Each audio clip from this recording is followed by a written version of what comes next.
Welcome to this Comic Book Nation bonus episode where we are talking about Aquaman and the Lost Kingdom, the final film in the much debated DCEU franchise. Welcome to this bonus episode of Comic Book Nation. I'm your host, Kofi Outlaw, and my co-host is with me, Mr. Connor Casey. How you doing? What up? And we just got to walk out of a 3D IMAX screening of James Wan's Aquaman and the Lost Kingdom. And we're here to break down what the film was all about and also talk about this crazy ride that has been the DCEU.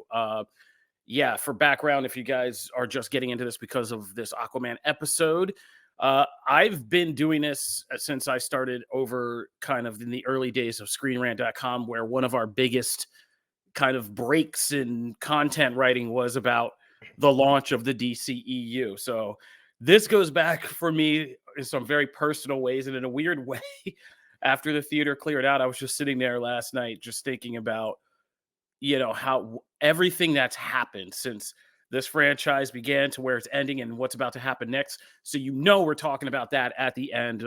Me and Connor are going to get into that. But first, we got to deal with the film that we actually saw, which is Aquaman and the Lost Kingdom. So this is the Aquaman sequel. The first one came out in 2018 in the before the true.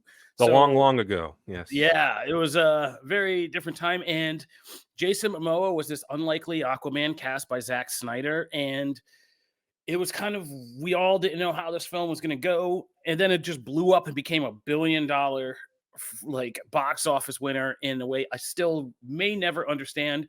But actually, I feel like I understand more ironically after seeing Aquaman 2. So let's just jump into this, or dive into it rather. Aquaman 2 is just a kind of, I think I told the publicist when I came out of this movie, I said, if I had walked out of this movie in 2007, I would be amazed. It would have been amazing, right? But it's not 2007. It's actually 2023, and I was far less amazed. First up, I don't know why we did this in 3D. I have no clue. And they've clearly filmed this like 3D, but it's not like James Cameron 3D. It's the 3D from what you remember from the mid to late 2000s, right? Before Avatar came and put it all on Smash, or people were trying to get, or back into the early 2010s, where people were just filming it's just more like My Bloody Valentine 3D. You know what I mean? With shots that are just straight up, or Final Destination 3D movies, like where the shots were just so silly and designed clearly for 3D. The story of the movie is, it's kind of pretty basic. It's almost like a weird episode of TV. Black Manta's back for revenge. He's got an all-powerful Atlantean weapon. I don't think the movie really gets any deeper than that about it. It's just that. And he's coming after Aquaman. He needs the royal bloodline. So he needs somebody that Aquaman cares about to kind of unleash glowing bad guy evil. So, like I said, it's very much a 2000s superhero movie. And it's kind of, this should really, in my opinion, be called Aquaman. We did it for the check, because it feels like everybody from top to bottom just came back and did this for a check. It's also another, I guess this is the proud, infamous legacy of the DCEU. It just feels like this movie was just kind of like hacked to bits through studio notes and edits and reshoots and things. It does not feel like some of these shots, it's not as bad as that kind of second Fantastic Four, the reboot movie where nothing's that bad. Nothing that bad, but there are definite shots from the armor he's wearing to things where you're just like, yeah, you got him in here in a CGI suit and threw some armor on him one day, whereas in other ones it looks like a whole costume, right? Like it's a whole ass costume and it looks good. So it's kind of a weird downgrade, because I went back and watched the first one, and as goofy as it is a big superhero epic movie. There's depth to it, no pun intended. Like the levels of what happens when he finds Nicole Kidman again and all that, and making, how he settles things with his brother. In the midst of all the CGI epic Atlantean madness, there is a actual story about a person searching for his identity and all of that. The music was good. and like all the soundtrack. This just feels like a B movie sequel in pretty much every way. But I feel like I could go on, Connor. Even if you're going to be saying the same thing, I know you're going to cook with some intensity that people love. So why don't you tell me? Because I don't mean to, tell stories out of school, but you were gone on the theater before I think the credits were just starting to roll, and you were like, "I'm out." And so, how are you feeling about this movie? I'm curious. So there's no vitriol for this one like there is for the Flash. I would say the fact that it's passable, given what we know about the production and the behind the scenes of what all went on. The fact that it's okay, I think, is commendable in its own right, and James Wan should be applauded for that, because this thing was supposed to come out a year ago. It's the last of the orphaned 4 films that all came out after the DCU announcement. It somehow got tied into the Amber Heard Johnny Depp scandal. Remember that article that came out a couple of months ago? The stories about test screenings being unwatchable, a lot of rumors on reshoots, and not just your standard production stuff. So, and when you watch the movie, there's so much ADR, so many montages, a lot of usage of flashbacks that I don't think any other DCEU movie really relies on. It feels like 5 movies kind of stitched into one, but when it's good, it's actually kind of fun. When it's Jason Momoa being the giant man child in the body of Roman Reigns, and Patrick Wilson being the straight man in a Lethal Weapon kind of buddy cop movie underwater, it's actually kind of fun. They go to an Whoa, undersea whoa, whoa, whoa, nightclub at whoa! one point, and I'm You like, are wait a second, describing. Wait, this wait. works. Our producer Peter is pointing out, and we got to put this on the table because I said this when James Wan was describing this movie in a tweet. We are really just describing Thor: The Dark World right now. That's Kinda, that's yeah. that's what we're describing. Although Let's just put it out there. We got to I keep mean, it real. nothing's as bad as Malekith in this movie. Like, at least Manta is trying to do something. Like, there's, to this day, I'm still like, why do I care about Malekith at all? I don't. Oh, At poor least with Christopher Manta, it was like, Eccleston. hey, we're pulling back from the last movie. We're making this feel like an actual sequel where it's playing off of the events of the first movie. Whereas with Thor: The Dark World, it's here's Thor again. Have fun. We'll toss in Loki as a freebie for you. But yeah, when it's working, it's okay. I feel like there's a version of this movie that could have been interesting, but it's stitched together with 3 other versions of the movie that aren't. And we can get Yeah. into, like, hey, Amber Heard sure is in this for about 6 lines and is stone facing Oh, her way through the there's. whole thing. Why is Nicole Kidman in this thing for all of 3 minutes? I thought we rescued her in the last movie. We spend a whole lot of time with him just sitting around with the baby for the first 20 minutes. Like, it when it starts cooking after the first 30 minutes and then just kind of simmers. It never gets any hotter than that. That's a good description. And yeah, let's start peeling back on this. Okay. When I said this was put together with like studio notes and stuff, I think that's what I was trying to dig into.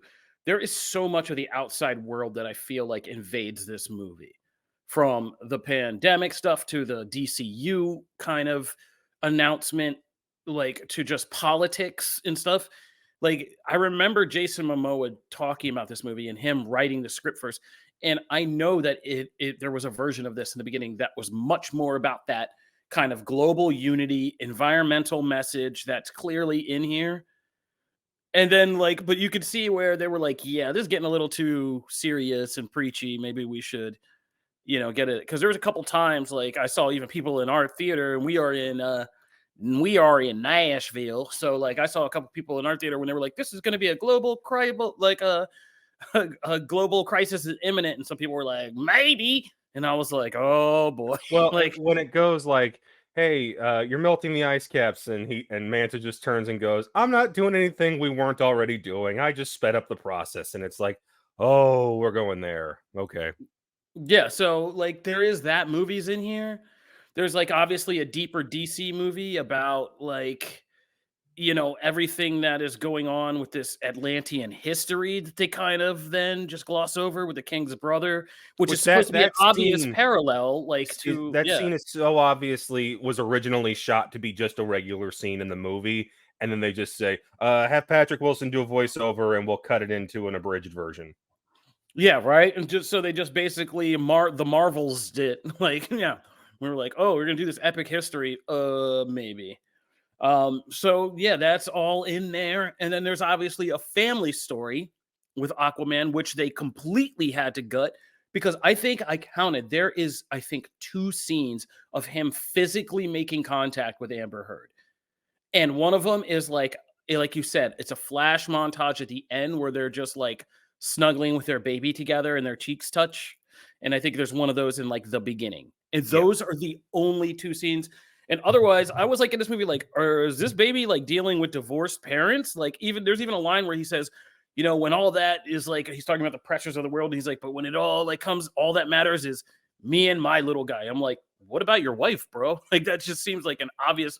You're talking like with what a divorced guy would say. And Jason Momoa has been through some real life stuff, Yeah. like off screen. And I don't know, like, there is a weird kind of like wife chemistry, love connection omission in this movie. It's like non-existent. There is nothing between him and Mara. It's awkward. Well, and it's just as awkward when you realize she was a big part of the first movie. So for her Oh to yeah. have like 6 lines in this, it just comes off as bizarre. It's like, why didn't you write her off, or why didn't you kill her off in a scene? They kind of they write themselves in out Oh when yeah. she gets taken out, and then she's just gone for half the movie. I'm like, oh, you're gonna be gone for the whole thing, and then she inexplicably shows up for the third act, and I'm like, y'all had a way to avoid this, but now we got to Yep. talk about it again. Well, they didn't want to kill her off because that would look like retaliation. Like I said, there's so much socio-political stuff and economic stuff just surrounding this movie that it feels like it just strangled it. And it feels like it strangled it to the point where, like, by the end, and it's already becoming, there are 2 memes quickly becoming popular from this movie. The first one is the ending, right? Where you and I just looked at each other and we're like, did that just happen to us? Like, what just happened? Like, Yeah. where Jason Momoa basically steals the I am Iron Man ending from Robert Downey Jr., but for Aquaman, but it just looks like it literally looks like he just did not give an F at the end and was like, check's over, this is done. Like, hey, I'm Aquaman. Okay, all right, I'm Yeah. out. Like, and he clearly does not give an F after that. Like, it's over for him in his eyes. You can see it. And so, like, No, but yeah, you that's talk already about becoming a meme. But the other one, before I forget, because I will forget, sure. is Manta's line like, Aquaman, you married your brother's girl? Shame on you. Like, people are just like, cinema. Like, yeah. Oh man. But But go ahead. it's you talk about memes, but I just think there's nothing offensive enough about this movie for me to think people will be remembering this in a year or two. Like people still talk about the Flash and how it's just visual vomit there for a few scenes. There's nothing like that in this. It's just another one of these. I don't know, Connor. I feel like there's going to be some stuff in this that comes out because I think you like Momoa, but I think Momoa is so weird in this movie. I feel like he really does not care. I feel like he just, like I said, the first film, when he sees like Nicole Kidman on that beach and he realizes like that's his mom, and like that moment, like you get emotional, and he was like actually doing good acting in that movie. Hmm. This is just him drinking Guinness with Tamara Morrison for like half the movie. Like, and he literally does not care, I feel like, in this film. There's not one moment of it where I'm like, Jason Momoa brings a dramatic power, except when he's freaking out, like, don't you touch my son and don't you touch my wife. Like, those are the only things. And they seem so corny in the moment. Like, it is, I mean, he clearly phoned this in. He clearly, I think when they started hacking up the movie, he was just like, whatever. Because, I mean, in public, he's not been subtle about this. He's like, whatever, I already got that check. And he's like, all right, playing Lobo, moving on. So, like, he clearly does not care all that much. But I mean, I don't want to beat up on it too much because, like you said, there are cool things. Like, I did like James Wan's version of Atlantis and that world that he built out in the first film. I Hmm. actually really kind of enjoy it. So I enjoyed seeing like Crab Guy come back in it, right? And even Dolph Lundgren lumbering around in that goofy looking armor, which was also weird because he never mentions his daughter or any kind of like connection to her except scooping her up at the end, which is weird. I liked the classic because I grew up watching Super Friends, and there's a lot of those Easter eggs in this movie, like the Manta sub and the Sonic weapon and all that. Those are the Aquaman tapes I used to watch as a kid over and over, like literally. So they're in the steampunk kind of design of those machines. That is Silver Age Aquaman to a T. And so I thought all the production design once again was good in kind of that. I didn't like the soundtrack as much, but yeah, some of the visuals were very uneven. Some of them were beautiful, but the ones that were reshot, you could really tell they were reshoots. And so, yeah. But also Yahya Abdul Mat, I think you could give this man anything, no matter how weird or cheesy. He could be painted blue with his dong hanging out in Watchmen, and he's still like really compelling with what he does. So Yeah. I liked that they gave him more depth. Again, no pun intended in this. And though it was weird to see him, like I was glad that there was that Randall Park character there to kind of anchor things and kind of like, When he showed up, I was like, "You traitor," because he does so much over in Marvel. yeah, I know. I was like, also again, I was like, what point did you come on to this film? Yeah. Also, like, were you here in the beginning? Because I wasn't confident you were here in the beginning. I feel like they were like, ooh, we need another guy to move this along, or like move along the Manta side and give it something to do. And they were just like, here's good because he can be funny, he could be a little dramatic, and like he's reliable, man. That's why you get him. And he held down his parts. So I don't know. I feel like I really liked how they built up Manta through the first movie. And at the end, you're like, oh, this is going to be a problem in the sequel. And this guy's got a legitimate gripe, yep. and stuff's going to get violent. And I feel like they undercut him a little bit by saying, oh, once he gets the Black Trident, he's basically possessed by this other guy who you're only going to see in one montage. And the moment he actually shows up, spoilers, gets one-shotted. Yeah.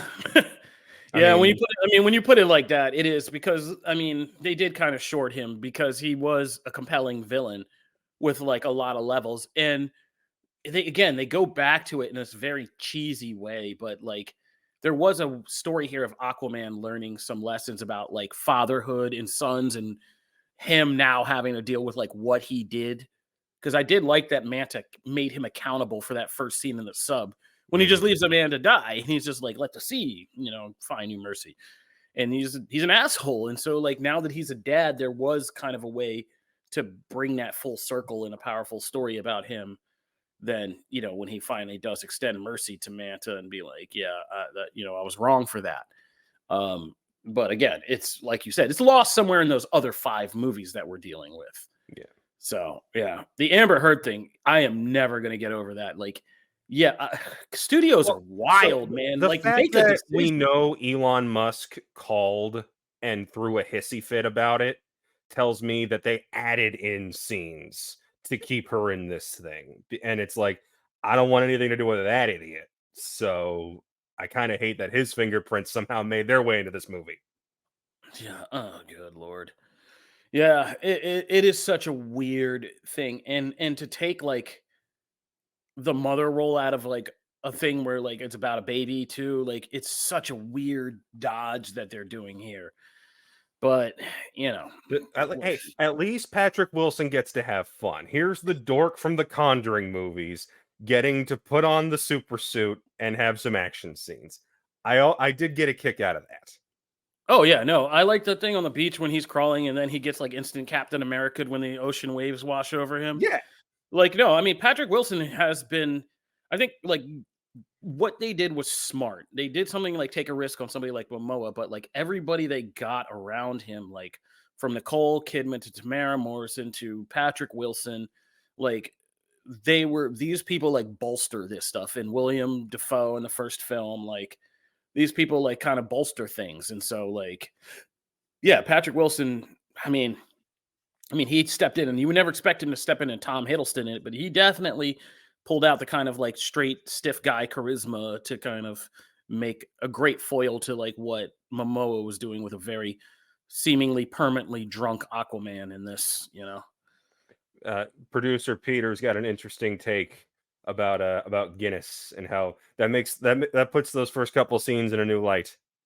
Yeah, those cans are not great. Like I've spent a lot of years experimenting with different types of Guinness when I lived in New York and when they were trying to figure out better ways to transport it. Yeah, those cans are not great. No. It's a weird one to pick for your nightly and to keep it in the can and not just pour it out of the cup into a cup real quick. Like but hey, you got to pay for these movies somehow, right? Like, what do you have? Just a refrigerator full of sponsorship and baby formula. And so there And you yeah, go. it's not subtle. Like they make sure the can is turned Yeah. so Oh you see yeah. the harp every time. Oh yeah. It's not subtle at all. So yeah. So I mean, does you think that Aquaman? Because we already popped off with our DCEU rankings this year, because none of us were going to wait for Aquaman 2 to do it. Does this change yours in any kind of crazy way, Connor? No, it doesn't touch the ones that I genuinely like. It's not like I said, it's not offensive.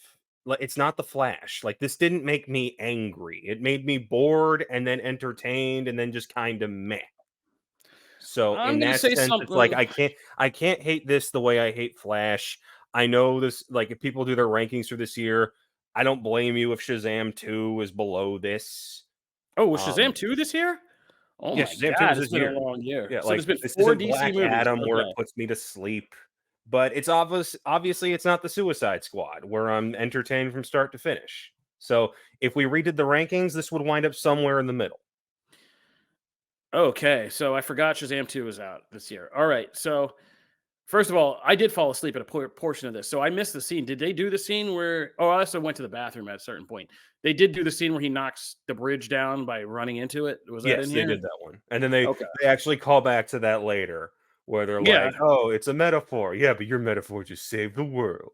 Yeah. No, I saw it at the end. And I was like, wait, did they do the one in the beginning? And I forgot. I went to the bathroom. So Yeah.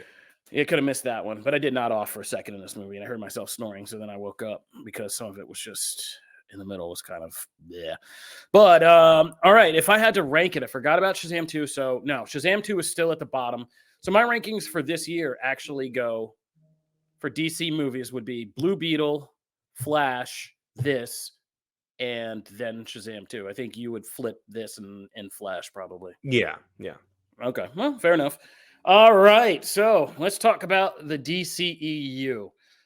Wow, I mean, I'm not kidding. Like, whatever I thought about this movie when it was over, like, I just had to. It was kind of a mind screw. Like, I was just sitting there thinking about how much of my life was and career was wrapped up writing about the days when it looked like the DCEU was going to be headed up by Chris Nolan and Zack Snyder sharing like the architect building. Could you imagine if that had happened? And by the way, this is a thing that's now happening on the internet. Now that Aquaman 2 is out, everybody, it's finally kind of like over. It's like you had a very sick relative for a very long time and they finally passed away and you're sad, but there's also this weird feeling of peace because now it's like over. Mhm. And like I feel like that's happening to a lot of DC fans right now. And like so everybody's just on socials just like just talking about, variant universe where we could have gotten the things that we once thought we were getting. Like, could you imagine if this whole like universe had been a Nolan Snyder universe and if they had actually come together over projects and found like a perfect union for like visuals and storytelling and stuff like that? And I mean, like, it would yeah, have affected a lot of careers, but then we're not getting a lot of those Nolan movies, and no, that's we're true. probably Christian Bale is probably sticking around as Batman, so we don't get Pattinson. It's the domino effect is considerable. Yeah, man. I mean, this needs to be Butterfly Effect 4 if they haven't done that already, like DCEU. But like, yeah, man, the Batman, Ben Affleck's Batman movie. What if we had gotten that full Justice League trilogy? And like, yeah, crazy.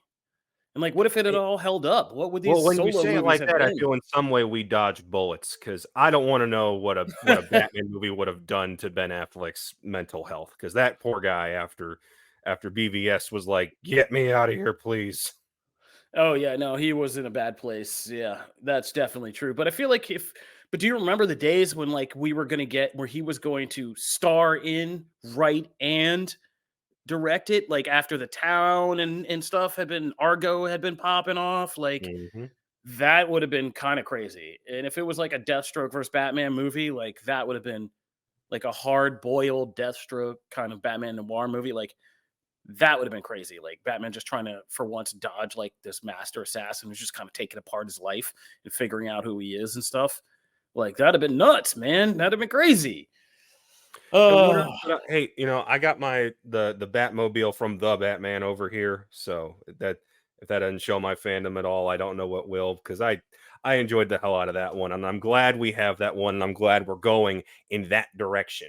Oh no, I'm So not mad at the Batman at all. Like, in some ways, I'm not dancing on the grave of the DCEU, but I'm kind of glad we're going in a different direction. yes, we know. We've heard your story. You are not a Snyder bro by any In stretch. no We know. way, and I'm still debating whether or not I'm going to let you make me watch Rebel Moon.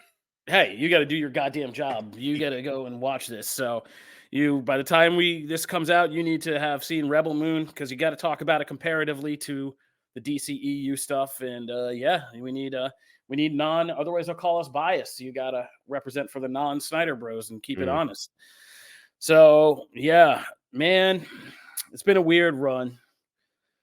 I know we always are negative because it's easy to do, but why don't you just drop in? And yes, we've heard about you taking your family to see BVS and all that. You guys still watching comic book movies with your families, weirdos. But like, let's do something positive. Let's just talk about a positive DCEU memory that you can muster. The Suicide Squad was genuinely excellent, and it came out at a time when Lord knows the world needed something good. So I still love James Gunn for that. Okay, okay, he went Gunverse.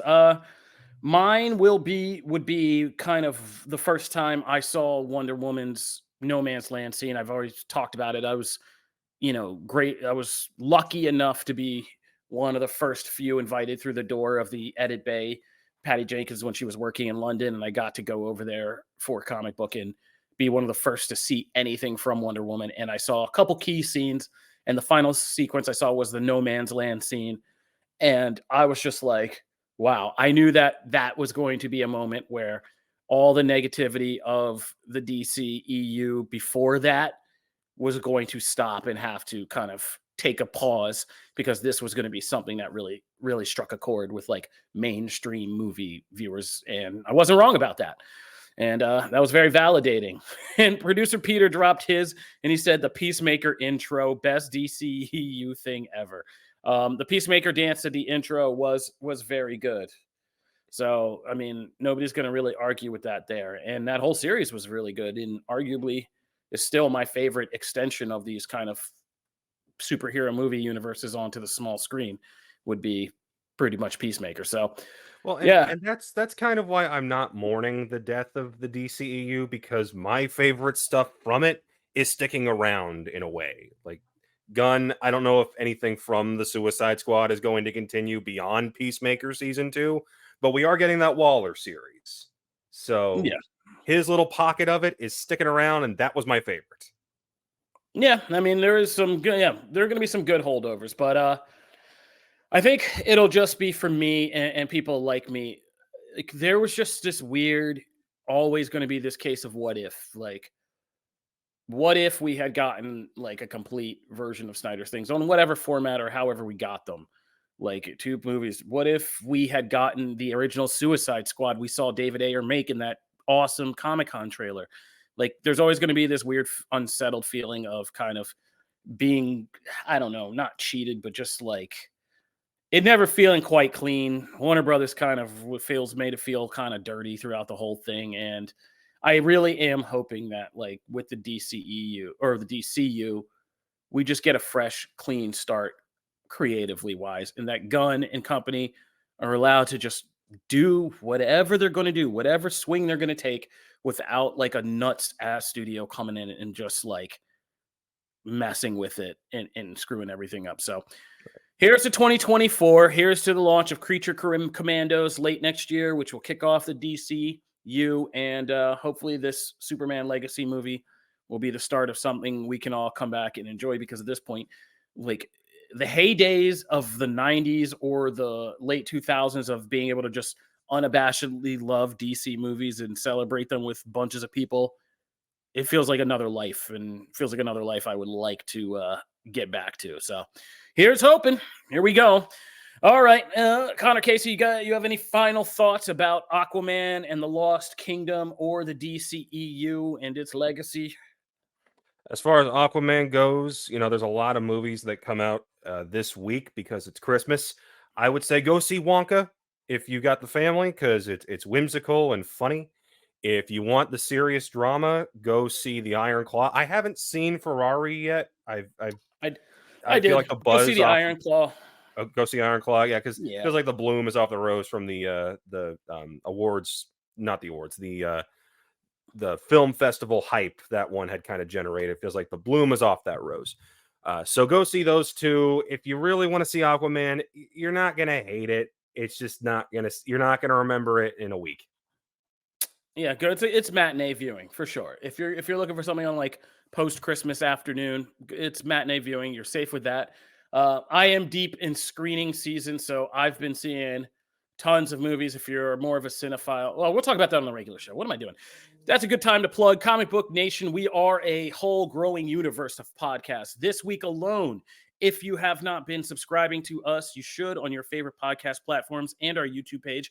We have dropped The Pull List, our weekly comic book focused show where we talk about the big releases in comics and storylines and break it all down for you every week. We have just launched Riptide Radio, our Percy Jackson and the Olympians after show. Disney has dropped the new Percy Jackson series on Disney Plus, and our boy Liam is out there and covering everything about it on Riptide Radio every week. He's talking to the show creators, the actors. Kid's been deep in the Percy Jackson world, and he has exciting things for all you Olympians out there. We will have our regular live show on Friday. Please do tune in live, comment with us, joke with us, do everything. But we have 2 more bonus episodes this week. The one you're listening to right now for Aquaman and the Lost Kingdom, plus our spoilers discussion of Zack Snyder's Rebel Moon. So if you are sad that the DCEU is ending, weirdly, you're going to have another week of more Snyder stuff too. So we'll be talking Rebel Moon in full spoilers. So that's everything going on this week on Comic Book Nation. Be sure to tune in for it all. I'm Kofi Outlaw. We are out of here. Peace. Later.